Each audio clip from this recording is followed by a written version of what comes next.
ষড়যন্ত্র করেছেন, যারা সংবিধানে আল্লাহর উপর আস্থা ও বিশ্বাস মুছে দেওয়ার জন্য পার্লামেন্টে উত্থাপন করেছেন, যারা সমর্থন করেছেন, যারা দস্তখত করেছেন, কেন ইমান নাই?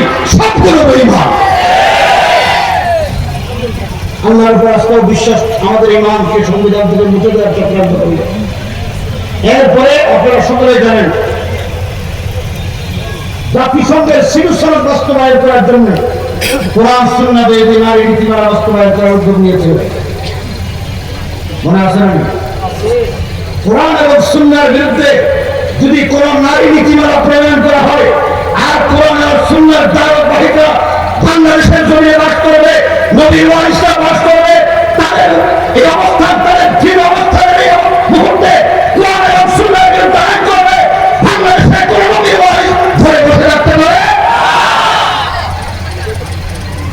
তারা কোরআন সুন্নাহ বিরোধী আইন করবেন, নারী নীতিমালা করবেন। 3 নম্বর হলো এই দেশের 64,000 প্রাইমারি স্কুল আছে,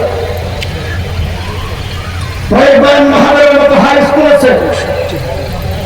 আমাদের 64,000 গ্রামে, 68,000 গ্রামে 64,000 প্রাইমারি স্কুলে এবং হাই স্কুলগুলোতে আমাদের যে শিক্ষা ব্যবস্থা আছে, এই শিক্ষা ব্যবস্থাকে পরিবর্তন করে 72 সালে প্রণীত কুদরতি খোদা নাস্তিকবাদী শিক্ষা কমিশন তারা বাস্তবায়ন করার উদ্যোগ দিলেন।